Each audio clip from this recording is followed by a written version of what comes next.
nevyhraný, ale prípravný zápas ukázal viac golov. Ešte raz, nerozumel som. Sice ste nevyhrali, ale prípravný zápas určite užitočný, pretože hral sa útočný hokej. Tak samozrejme, hrali sme proti veľmi dobrému súperovi. My sme radi, že máme takto náročne postavenú prípravu. Čo sa týka útočnej fáze, ukázali sme dobré stránky a samozrejme zápas nám ukázal aj určité nedostatky, ktoré ale myslím je v našich silách, aby sme odstránili. A kde sú tie nedostatky? Tak už podľa počtu gólov, ktorý je na našej strane, tak samozrejme v defenzíve sme mali také okienka, ktoré ale vieme odstrániť. Je tá prvá tretina presne tá, ako si predstavujete, aby ste hrali aj na šampionáte? Tak samozrejme, že to bolo z našej strany veľmi dobré, ale aj v druhej časti, alebo v tých ďalších tretinách boli fázy hry, kde sme dokázali byť podľa mňa aj lepším súperom. Bohužiaľ, vyskytli sa tam aj fázy hry, ktoré sme mali, povedzme to, hluché a na ktoré sme potom doplatili. Už ste ale predsa v tých ďalších dvoch tretinách neboli takí dominantní, čiže čomu to pripísať? Možno niečo zmenili všetci v spôsobe hry? Tak určite začali hrať agresívnejšie a mali sme v tých dvoch tretinách, najmä v tej druhej, určitú časť problém v rozohrávke pod tlakom. Na druhej strane treba povedať ešte raz, že sme hrali proti veľmi kvalitnému súperovi. Kľúčový moment to, že ste neudržali to vedenie 4-2? Myslím si, že kľúčový moment bol gól na 3-4, ktorý sme inkasovali hneď po našom strelenom góle, čiže tento moment si veľmi dôrazne s hráčmi rozoberieme. Vy ste v prestávke nejako museli aj upokojovať tých hráčov, pretože predsa len stretí to vedenie dvojgólové pár minút pred koncom druhej tretiny asi nie je úplne príjemné a ideálne. Samozrejme nie je to ideálne, ale nebolo to cítiť na tíme, na teda nálade v mužstve.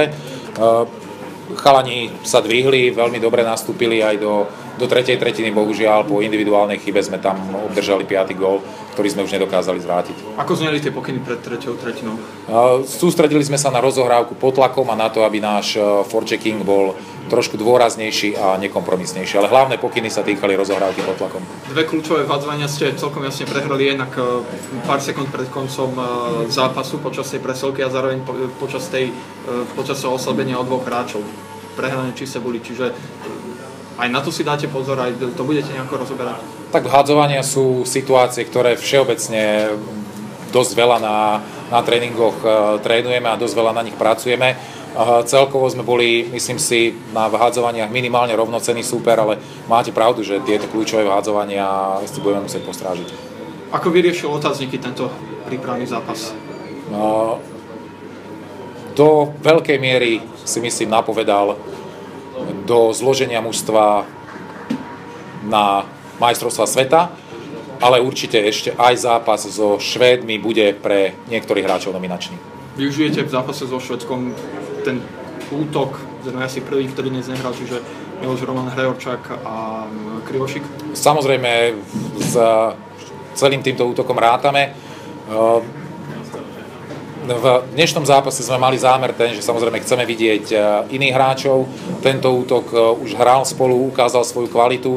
Na druhej strane najdlhšie boli v klubových súťažiach, takže z tohto dôvodu sme im dali oddych, ale hlavne sme chceli teda vidieť iných adeptov. Brankár na zápas so Švédskom určený už je?